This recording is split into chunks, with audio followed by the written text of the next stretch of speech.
بسم الله الرحمن الرحيم ألف لام ميم ذلك الكتاب لا ريب فيه هدى للمتقين الذين يؤمنون بالغيب ويقيمون الصلاة ومما رزقناهم ينفقون والذين يؤمنون بما أنزل إليك وما أنزل من قبلك وبالآخرة هم يوقنون أولئك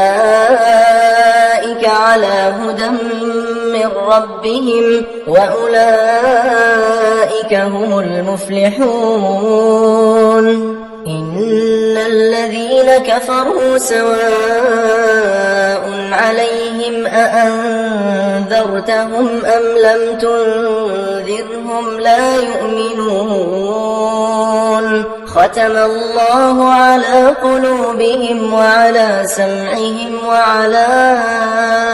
أبصارهم غشاوة ولهم عذاب عظيم ومن الناس من يقول آمنا بالله وباليوم الآخر وما هم بمؤمنين يخادعون الله والذين آمنوا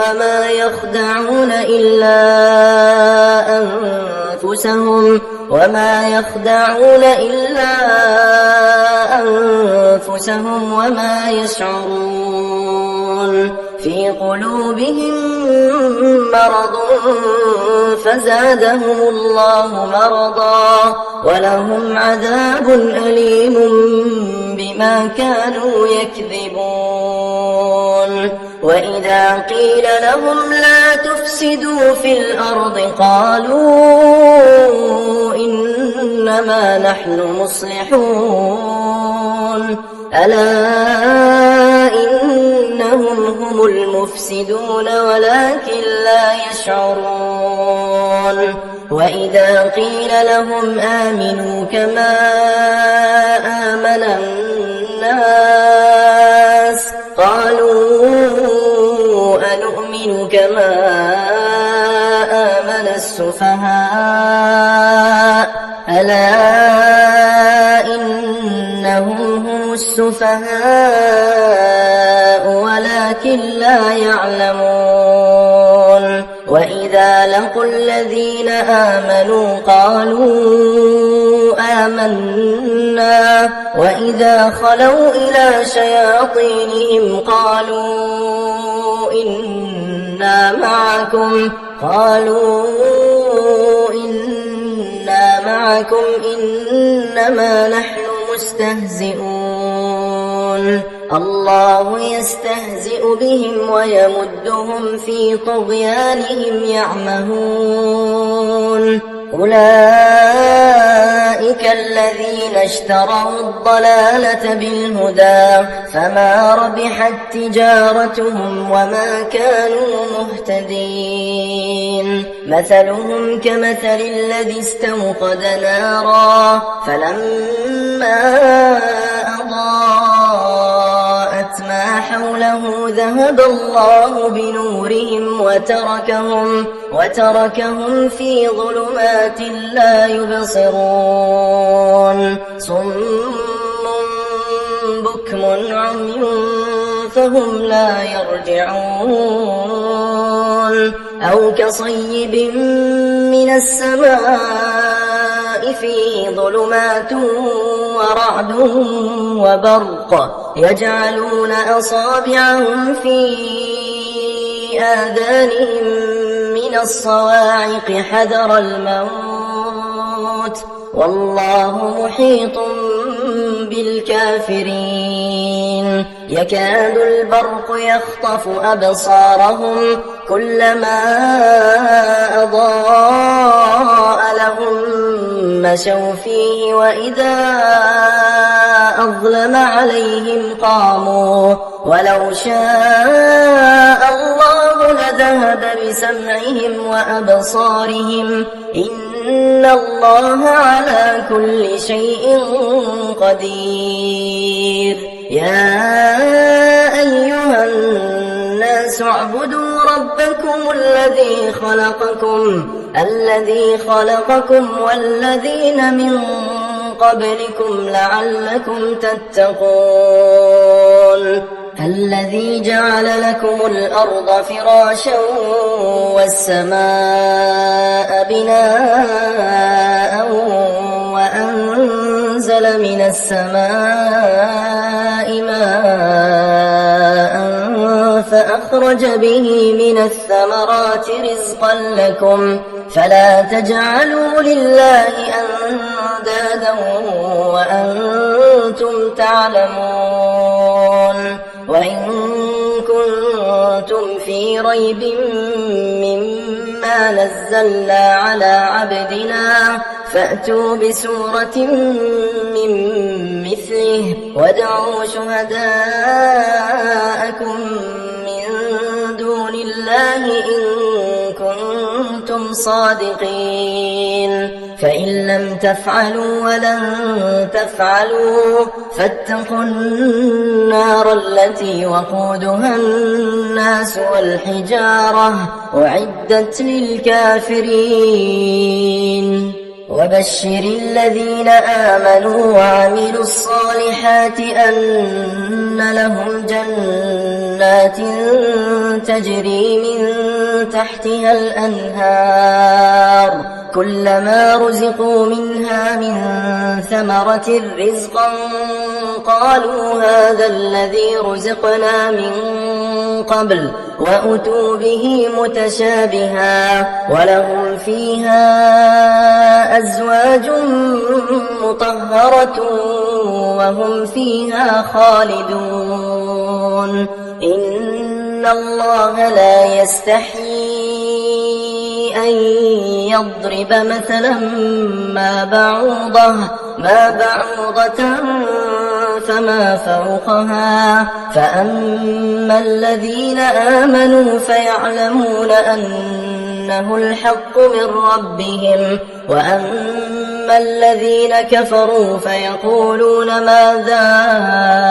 أراد الله بهذا مثلا يضل به كثيرا ويهدي به كثيرا وما يضل به إلا الفاسقين الذين ينقضون عهد الله من بعد ميثاقه ويقطعون ما أمر الله به أن يوصل ويفسدون في الأرض أولئك هم الخاسرون كيف تكفرون بالله وكنتم أمواتا فأحياكم ثم يميتكم ثم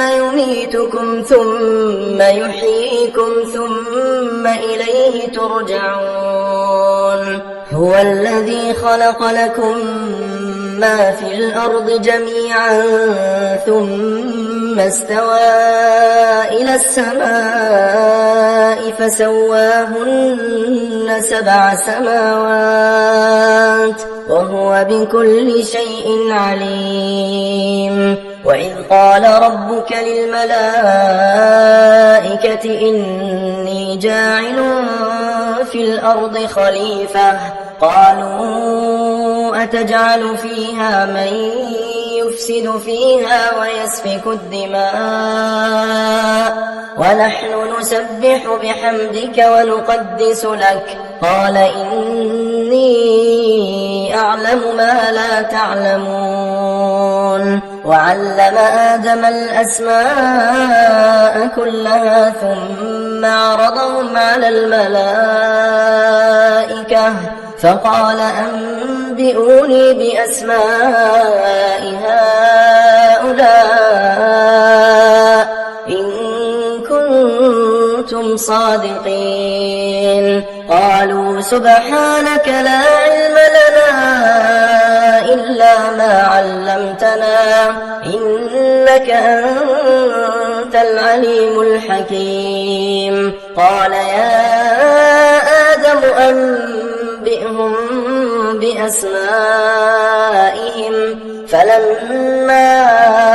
أنبأهم بأسمائهم قال ألم أقل لكم إني أعلم غيب السماوات والأرض وأعلم ما تبدون وما كنتم تكتمون. وإذ قلنا للملائكة اسجدوا لآدم فسجدوا إلا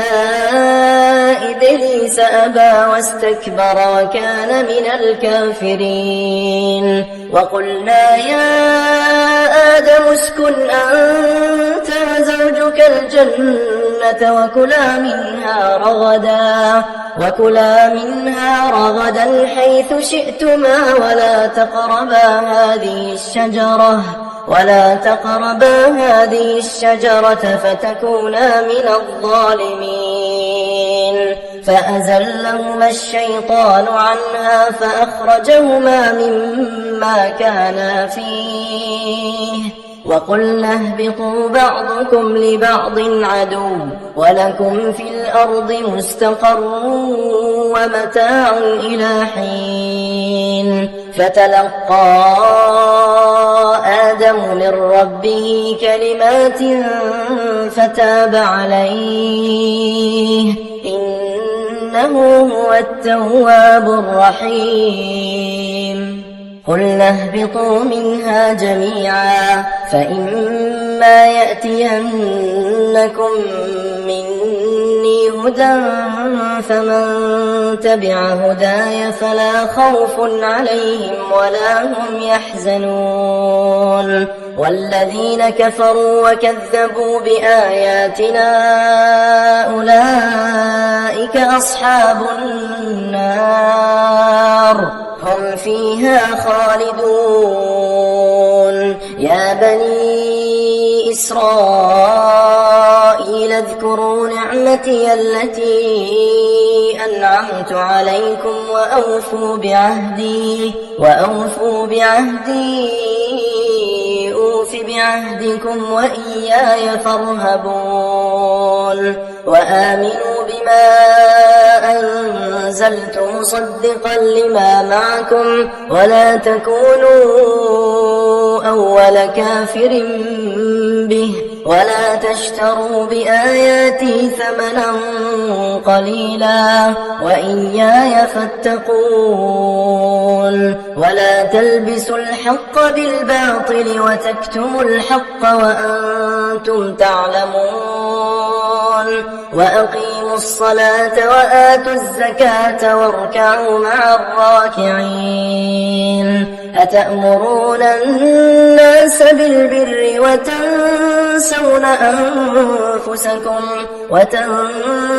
أنفسكم وأنتم تتلون الكتاب أفلا تعقلون. واستعينوا بالصبر والصلاة وإنها لكبيرة إلا على الخاشعين.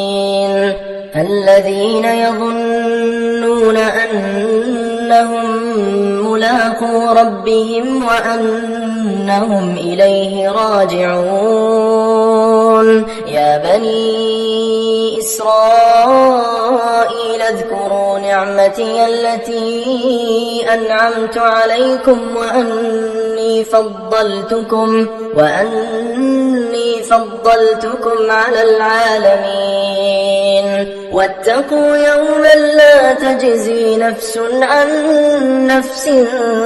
شيئا ولا يقبل منها شفاعة ولا يؤخذ منها عدل ولا هم ينصرون. وإذ نجيناكم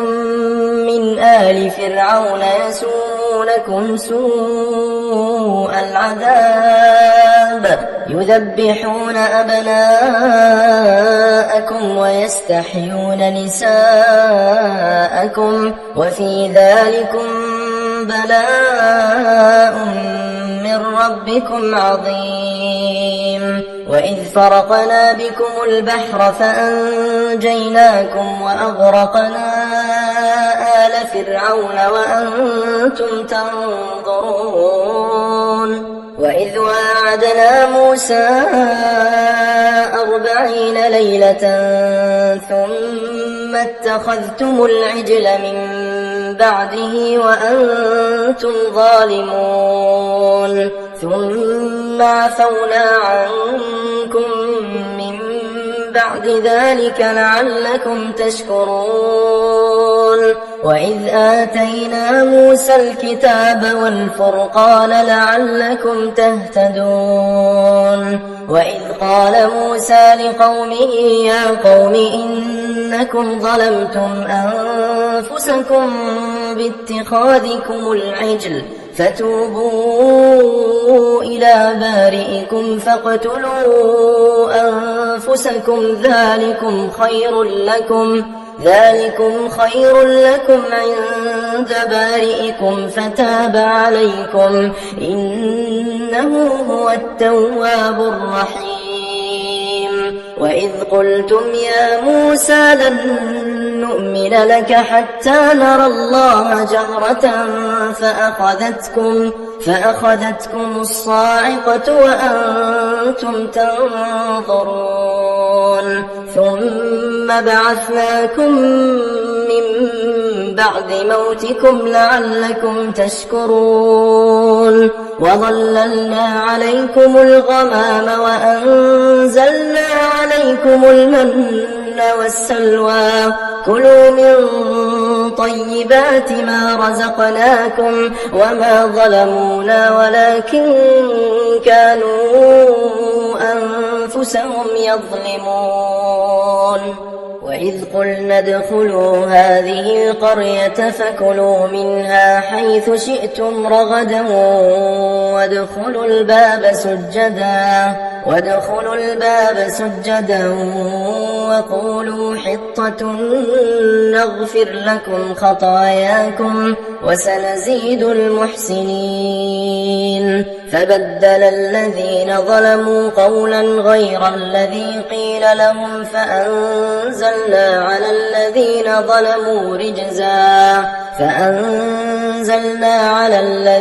ظلموا رجزا من السماء بما كانوا يفسقون. وإذ استسقى موسى لقومه فقلنا اضرب بعصاك الحجر فانفجرت منه 12 عينا قد علم كل أناس مشربهم كلوا واشربوا من رزق الله ولا تعثوا في الأرض مفسدين. وإذ قلتم يا موسى لن نصبر على طعام واحد فادع لنا ربك يخرج لنا مما تنبت الأرض من بقلها وقثائها وفومها وعدسها وبصلها قال أتستبدلون الذي هو أدنى بالذي هو خير اهبطوا مصرا فإن لكم ما سألتم وضربت عليهم الذلة والمسكنة وباءوا بغضب من الله ذلك بأنهم كانوا يكفرون بآيات الله ويقتلون النبيين بغير الحق ذلك بما عصوا وكانوا يعتدون. إن الذين آمنوا والذين هادوا والنصارى والصابئين من آمن بالله واليوم الآخر وعمل صالحا فلهم أجرهم عند ربهم ولا خوف عليهم ولا هم يحزنون. وإذ أخذنا ميثاقكم ورفعنا فوقكم الطور خذوا ما آتيناكم بقوة واذكروا ما فيه لعلكم تتقون. ثم توليتم من بعد ذلك فلولا فضل الله عليكم ورحمته لكنتم من الخاسرين. ولقد علمتم الذين اعتدوا منكم في السبت فقلنا لهم كونوا قردة خاسئين فجعلناها نكالا لما بين يديها وما خلفها وموعظة للمتقين. وإذ قال موسى لقومه إن الله يأمركم أن تذبحوا بقرة قالوا أتتخذنا هزوا قال أعوذ بالله أن أكون من الجاهلين. قالوا ادع لنا ربك يبين لنا ما هي قال إنه يقول إنها بقرة لا فارض ولا بكر عوان بين ذلك فافعلوا ما تؤمرون.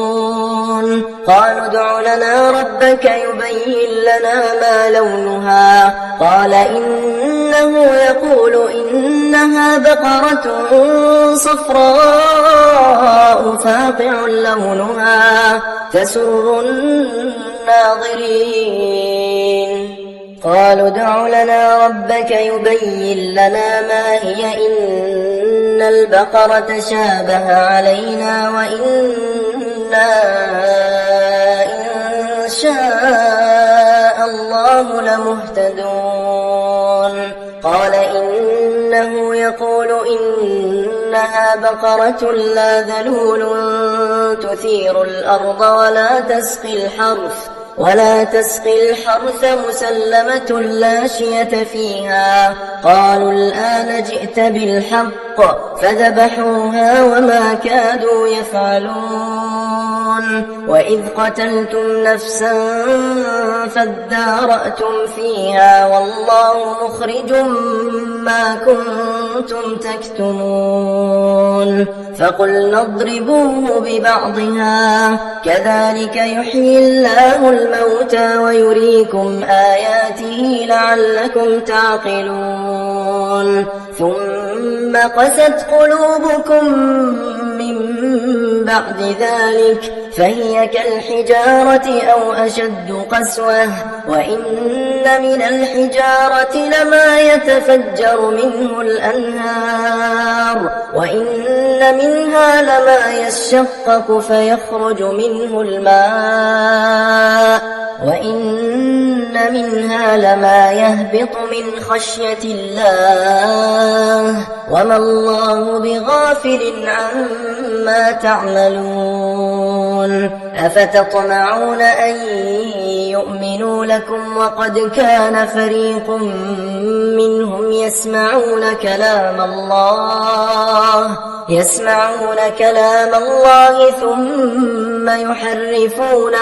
ثم يحرفونه من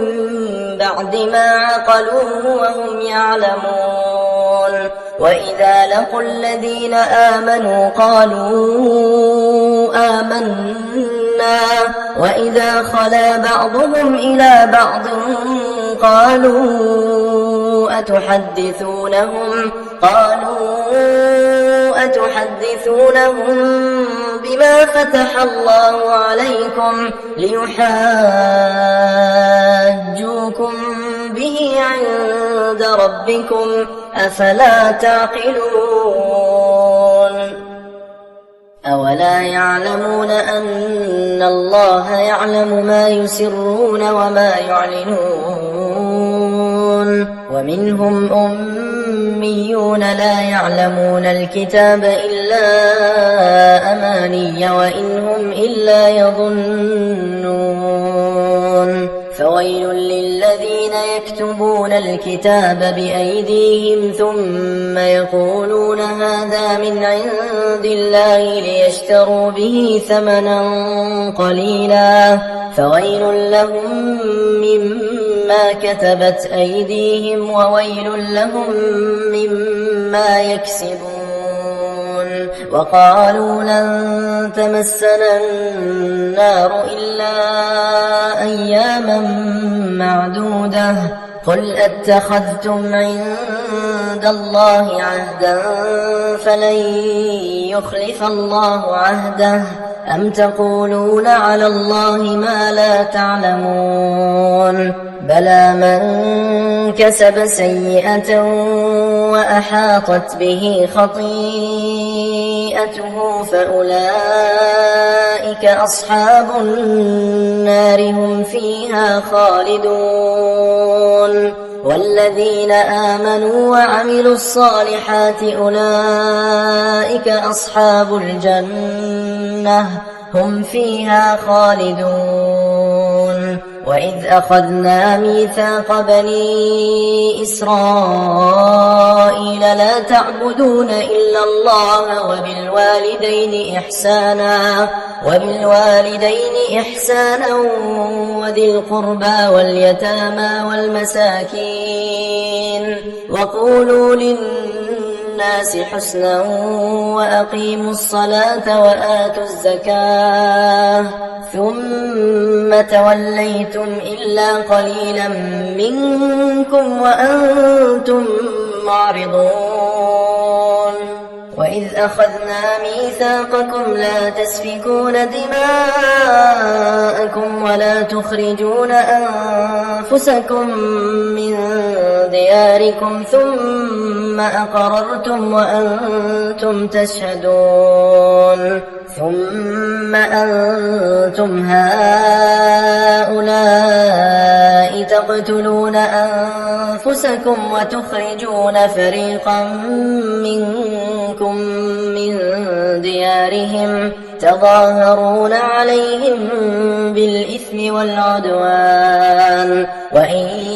يأتوكم أسارى تفادوهم وهو محرم عليكم إخراجهم أفتؤمنون ببعض الكتاب وتكفرون ببعض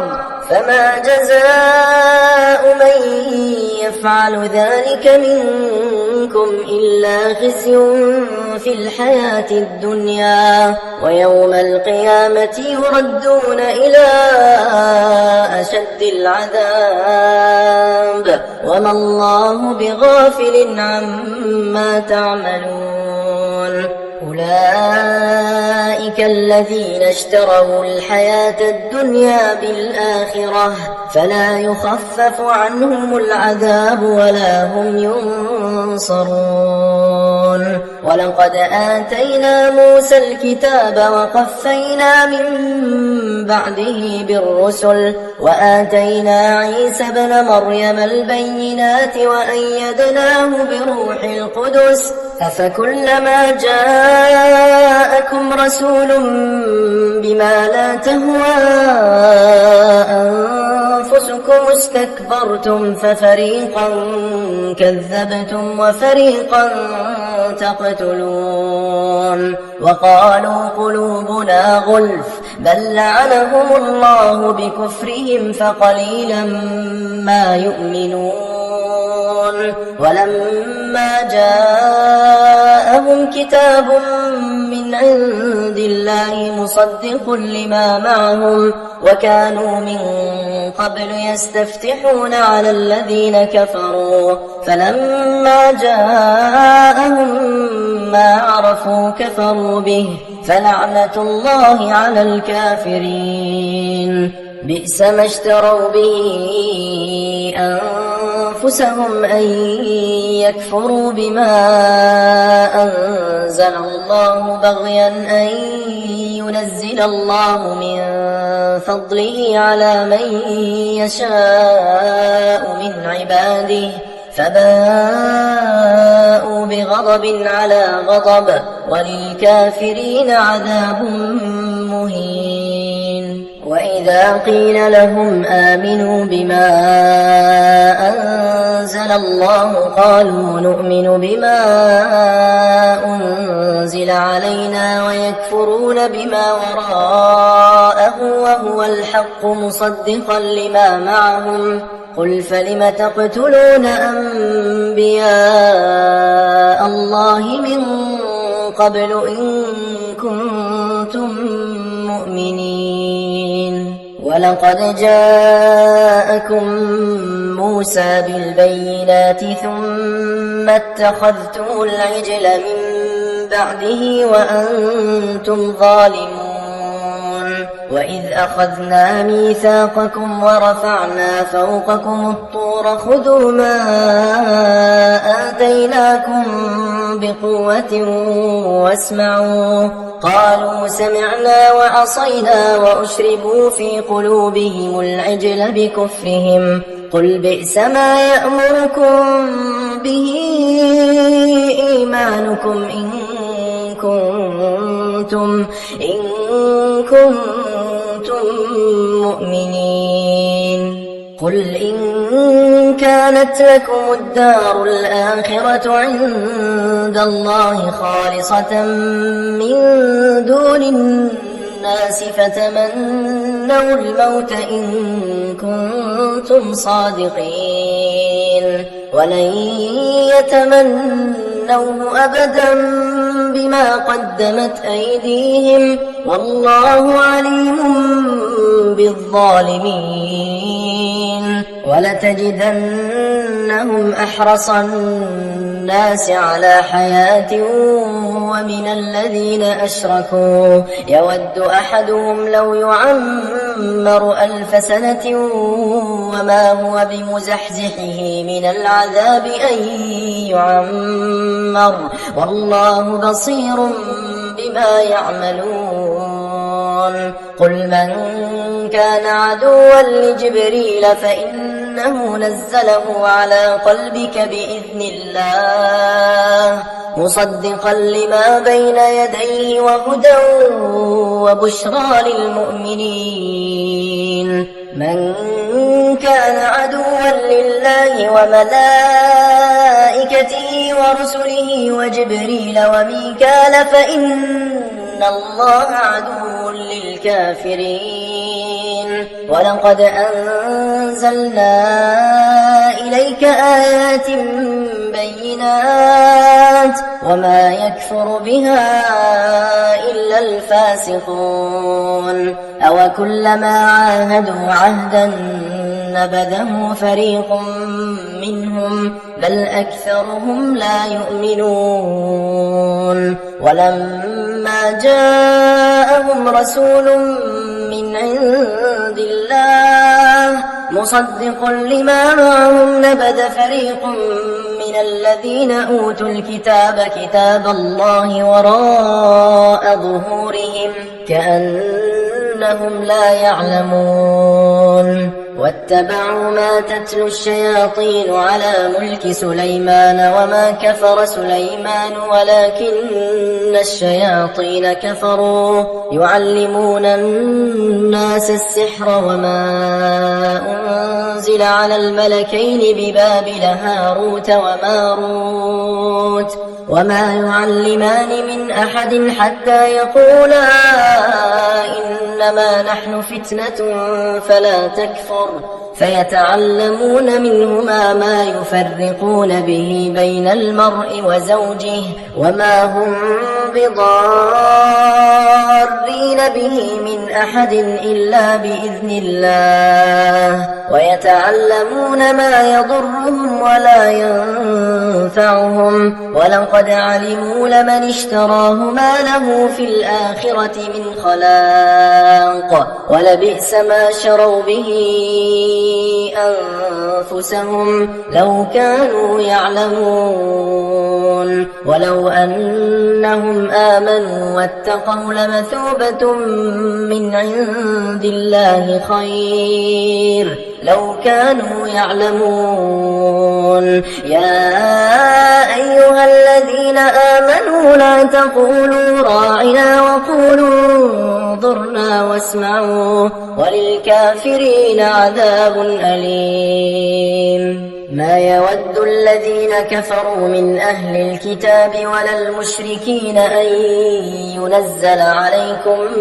من خير من ربكم والله يختص برحمته من يشاء والله ذو الفضل العظيم ما ننسخ من آية أو ننسها نأت بخير منها أو مثلها ألم تعلم أن الله على كل شيء قدير ألم تعلم أن الله له ملك السماوات والأرض وما لكم من دون الله من ولي ولا نصير أم تريدون أن تسألوا رسولكم كما سئل موسى من قبل ومن يتبدل الكفر بالإيمان فقد ضل سواء السبيل ود كثير من أهل الكتاب لو يردونكم من بعد إيمانكم كفارا حسدا من عند أنفسهم من بعد ما تبين لهم الحق فاعفوا واصفحوا حتى يأتي الله بأمره إن الله على كل شيء قدير وأقيموا الصلاة وآتوا الزكاة وما تقدموا لأنفسكم من خير تجدوه عند الله إن الله بما تعملون بصير وقالوا لن يدخل الجنة إلا من كان هودا أو نصارى تلك أمانيهم قل هاتوا برهانكم إن كنتم صادقين بلى من أسلم وجهه لله وهو محسن فله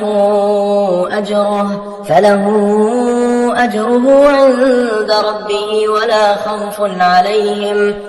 خوف عليهم ولا هم يحزنون وقالت اليهود ليست النصارى على شيء وقالت النصارى ليست اليهود على شيء وهم يتلون الكتاب كذلك قال الذين لا يعلمون مثل قولهم فالله يحكم بينهم يوم القيامة فيما كانوا فيه يختلفون ومن أظلم ممن منع مساجد الله أن يذكر فيها اسمه وسعى في خرابها أولئك ما كان لهم أن يدخلوها إلا خائفين لهم في الدنيا خزي ولهم في الآخرة عذاب عظيم ولله المشرق والمغرب فأينما تولوا فثم وجه الله إن الله واسع عليم وقالوا اتخذ الله ولدا سبحانه بل له ما في السماوات والأرض كل له قانتون بديع السماوات والأرض وإذا قضى أمرا فإنما يقول له كن فيكون وقال الذين لا يعلمون لولا يكلمنا الله أو تأتينا آية كذلك قال الذين من قبلهم مثل قولهم تشابهت قلوبهم قد بينا الآيات لقوم يوقنون إنا أرسلناك بالحق بشيرا ونذيرا ولا تسأل عن أصحاب الجحيم ولن ترضى عنك اليهود ولا النصارى حتى تتبع ملتهم قل إن هدى الله هو الهدى ولئن اتبعت أهواءهم بعد الذي جاءك من العلم ما لك من الله من ولي ولا نصير الذين آتيناهم الكتاب يتلونه حق تلاوته أولئك يؤمنون به ومن يكفر به فأولئك هم الخاسرون يا بني إسرائيل اذكروا نعمتي التي أنعمت عليكم وأني فضلتكم على العالمين واتقوا يوما لا تجزي نفس عن نفس شيئا ولا يقبل منها عدل ولا تنفعها شفاعة ولا هم ينصرون وإذ ابتلى إبراهيم ربه بكلمات فأتمهن قال إني جاعلك للناس إماما قال ومن ذريتي قال لا ينال عهد الظالمين وإذ جعلنا البيت مثابة للناس وأمنا واتخذوا من مقام إبراهيم مصلى وعهدنا إلى إبراهيم وإسماعيل أن طهرا بيتي للطائفين والعاكفين والركع السجود وإذ قال إبراهيم رب اجعل هذا بلدا آمنا وارزق أهله من الثمرات من آمن منهم بالله واليوم الآخر قال ومن كفر فأمتعه قليلا ثم أضطره إلى عذاب النار وبئس المصير وإذ يرفع إبراهيم القواعد من البيت وإسماعيل ربنا تقبل منا إنك أنت السميع العليم ربنا وجعلنا مسلمين لك ومن ذريتنا أمة مسلمة لك وأرنا مناسكنا وتب علينا إنك أنت التواب الرحيم ربنا وابعث فيهم رسولا منهم يتلو عليهم آياتك ويعلمهم الكتاب والحكمة ويزكيهم إنك أنت العزيز الحكيم ومن يرغب عن ملة إبراهيم إلا من سفه نفسه ولقد اصطفيناه في الدنيا وإنه في الآخرة لمن الصالحين إذ قال له ربه أسلم قال أسلمت لرب العالمين ووصى بها إبراهيم بنيه ويعقوب يا بني إن الله اصطفى لكم الدين فلا تموتن إلا وأنتم مسلمون أم كنتم شهداء إذ حضر يعقوب الموت إذ قال لبنيه ما تعبدون من بعدي قالوا نعبد إلهك وإله آبائك إبراهيم وإسماعيل وإسحاق إلها واحدا ونحن له مسلمون تلك أمة قد خلت لها ما كسبت ولكم ما كسبتم ولا تسألون عما كانوا يعملون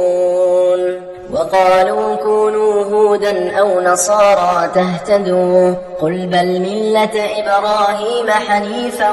وما كان من المشركين قولوا آمنا بالله وما أنزل إلينا وما أنزل إلى إبراهيم وإسماعيل وإسحاق ويعقوب والأسباط وما أوتي موسى وعيسى وما أوتي النبيون من ربهم لا نفرق بين أحد منهم ونحن له مسلمون فإن آمنوا بمثل ما آمنتم به فقد اهتدوا وإن تولوا فإنما هم في شقاق فسيكفيكهم الله وهو السميع العليم صبغة الله ومن أحسن من الله صبغة ونحن له عابدون قل أتحاجوننا في الله وهو ربنا وربكم ولنا أعمالنا ولكم أعمالكم ونحن له مخلصون أم تقولون إن إبراهيم وإسماعيل وإسحاق ويعقوب والأسباط كانوا هودا أو نصارى قل أأنتم أعلم أم الله ومن أظلم ممن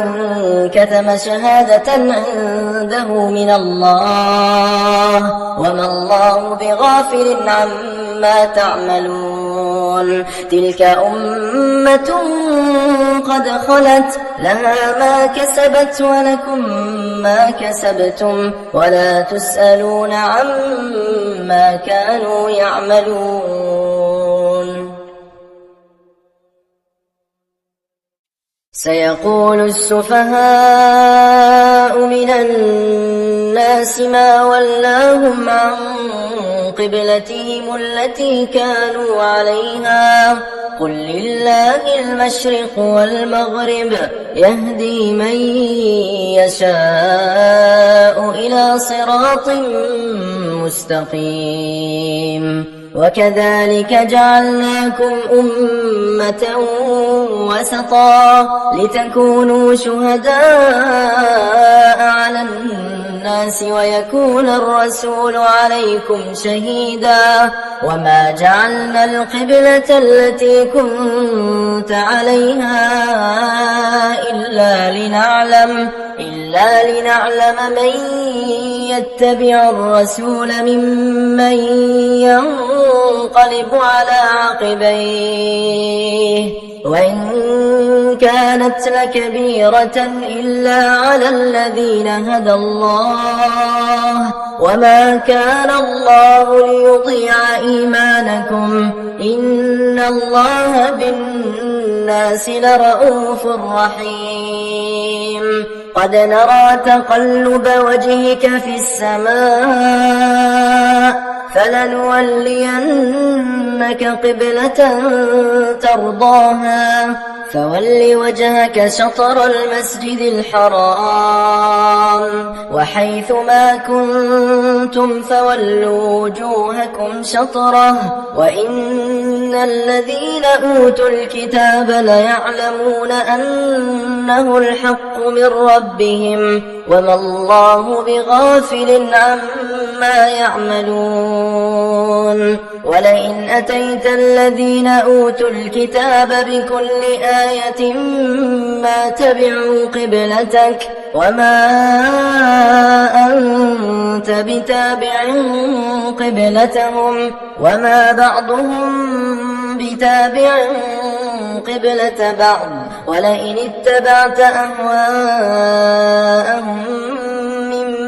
بعد ما جاءك من العلم إنك إذا لمن الظالمين. الذين آتيناهم الكتاب يعرفونه كما يعرفون أبناءهم وإن فريقا منهم ليكتمون الحق وهم يعلمون. الحق من ربك فلا تكونن من الممترين. ولكل وجهة هو موليها فاستبقوا الخيرات أينما تكونوا يأت بكم الله جميعا إن الله على كل شيء قدير. ومن حيث خرجت فول وجهك شطر المسجد الحرام وإنه للحق من ربك وما الله بغافل عما تعملون. ومن حيث خرجت فول وجهك شطر المسجد الحرام وحيث ما كنتم فولوا وجوهكم شطره لئلا يكون للناس عليكم حجة إلا الذين ظلموا منهم فلا تخشوهم واخشوني ولأتم نعمتي عليكم ولعلكم تهتدون. كما أرسلنا فيكم رسولا منكم يتلو عليكم آياتنا ويزكيكم ويعلمكم الكتاب والحكمة ويعلمكم ما لم تكونوا تعلمون. فاذكروني أذكركم واشكروا لي ولا تكفرون. يا أيها الذين آمنوا استعينوا بالصبر والصلاة إن الله مع الصابرين. ولا تقولوا لمن يقتل في سبيل الله أموات بل أحياء ولكن لا تشعرون. ولنبلونكم بشيء من الخوف والجوع ونقص من الأموال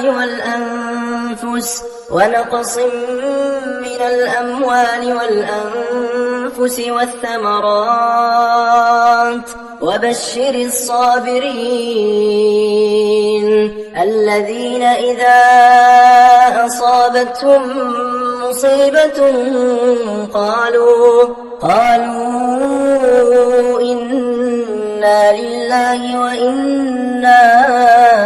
إليه راجعون. أولئك عليهم صلوات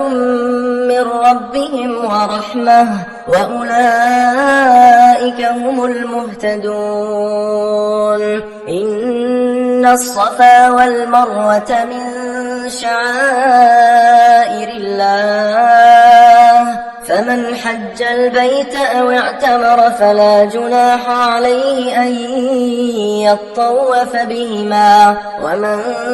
تطوع خيرا فإن الله شاكر عليم. إن الذين يكتمون ما